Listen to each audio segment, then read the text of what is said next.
Welcome to Nimrod TV, your source for in-depth analysis of global events. Don't forget to subscribe and share this video with your friends.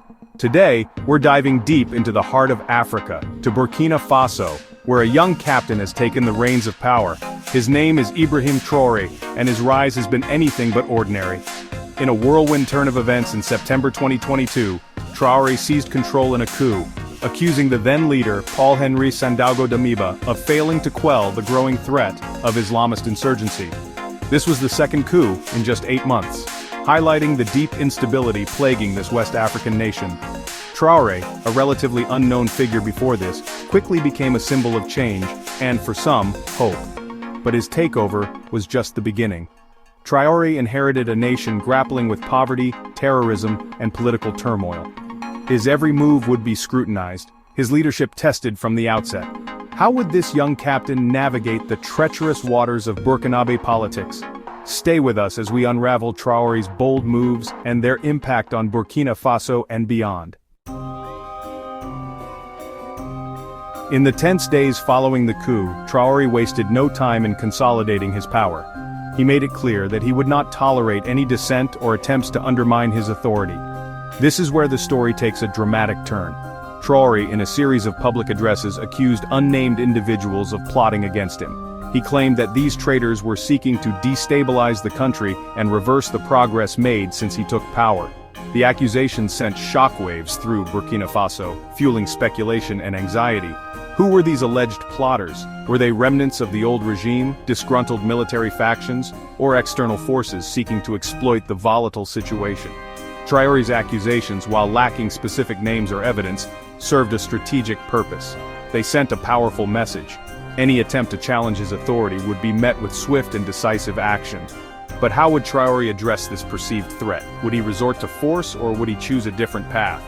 The answer, as we'll see, lay in a calculated display of strength and unity. Don't forget to like and subscribe to Nimrod TV for more insightful content like this. Stay tuned. Instead of resorting to violence or repression, Traoré chose a different tactic: public displays of unity and control. He understood that to solidify his grip on power, he needed to win over the people, to rally them behind his leadership. He embarked on a series of public engagements, addressing large crowds in the capital, Ouagadougou, and other cities. His message was simple, yet powerful. Burkina Faso needed to stand together against its enemies, both internal and external. He called for unity, patriotism, and sacrifice, urging citizens to put aside their differences and work towards a common goal: a stable and prosperous Burkina Faso. Traoré's public appearances were carefully choreographed to project an image of strength and determination, yet also accessibility and empathy. He was often seen surrounded by ordinary citizens, shaking hands, listening to their concerns, and offering words of encouragement. These interactions, broadcasted nationwide, helped humanize him, portraying him not as a power-hungry dictator, but as a man of the people, a leader who understood their struggles and shared their aspirations. While Traoré emphasized unity and dialogue, he also understood the importance of projecting strength and control. He knew that any sign of weakness would be exploited by his opponents, both within Burkina Faso and beyond its borders. To this end, Traoré ordered increased security measures throughout the country, particularly in the capital, Ouagadougou. Military patrols became more frequent, checkpoints were set up at strategic locations, and key government buildings were placed under heavy guard. This visible show of force was not meant to intimidate the population, but to reassure them that their security was his top priority. Traoré also made sure to keep the armed forces on side. He visited military barracks, addressed the troops, and promised them better pay and equipment. He understood that a content and loyal military was crucial to maintaining stability and preventing further unrest. By projecting an image of strength and control, while also addressing the needs of the armed forces, Traoré aimed to deter any potential challengers and secure his grip on power. Traoré's rise to power and his subsequent actions elicited a mixed reaction from the people of Burkina Faso. While some welcomed him as a savior, pinning their hopes on his promises of change and stability, others remained skeptical, wary of yet another military takeover in a country with a long history of coups. Public demonstrations broke out in Ouagadougou and other cities, reflecting this divide. Some rallies were in support of Traoré, with participants praising his decisiveness and his commitment to tackling the country's problems. They waved Burkina Faso flags, chanted slogans praising Traoré, and expressed hope for a brighter future under his leadership. However, there were also protests against the coup, with demonstrators demanding a return to constitutional order and expressing concern over the country's trajectory under military rule. They carried signs denouncing the coup and calling for a peaceful transition to democracy. These protests, while smaller in scale, highlighted the anxieties and uncertainties that many Burkinabe felt about their country's future. Stay with Nimrod TV as we delve deeper into Traoré's controversial amnesty law and the global response to his rise. Subscribe and share. In a move that surprised many observers, Traoré announced a general amnesty for all those involved in previous coup attempts in Burkina Faso. This included controversial figures like General Gilbert Diendéré and Djibril Bassola, who had been sentenced to lengthy prison terms for their roles in a 2015 coup attempt against then-President Michel Kafando. The amnesty, seen by some as a controversial but calculated gamble, was aimed at healing old wounds and fostering national reconciliation. Traoré argued that it was time for Burkina Faso to move on from its past divisions and unite to face the challenges of the present. By pardoning former enemies, he aimed to bring them into the fold, co-opting potential rivals and bolstering his own position within the military and political landscape. However, the amnesty also carried risks. Critics argued that it set a dangerous precedent, potentially emboldening future coup plotters who might see it as a sign of leniency.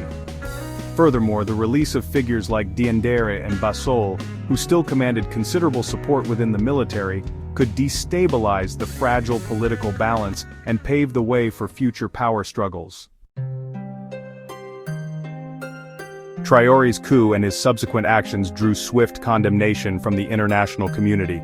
The African Union, the Economic Community of West African States, the United Nations, and several Western countries, including France, the former colonial power, all expressed concern over the unconstitutional change of government.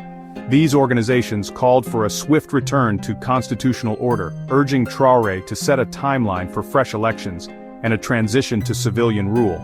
Some imposed sanctions on Burkina Faso, suspending its membership from regional blocs and cutting off aid, in an attempt to pressure the military junta.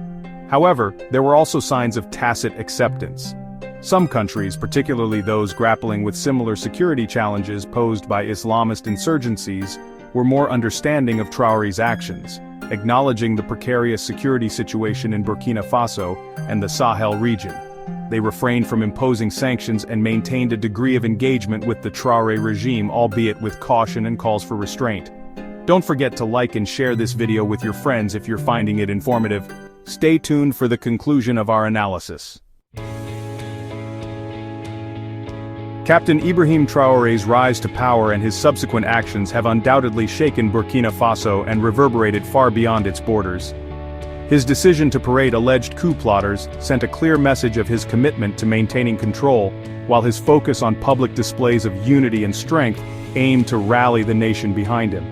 The amnesty law, a gamble with both potential benefits and risks, has further complicated the political landscape.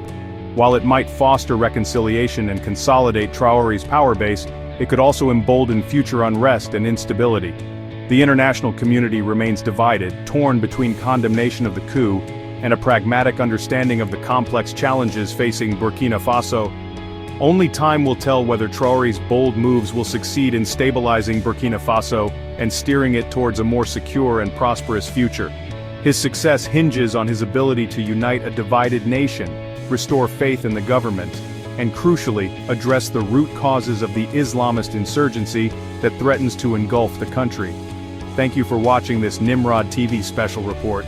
Don't forget to subscribe to our channel for more in-depth analysis and insightful documentaries, and be sure to share this video with your friends and join the conversation in the comments below.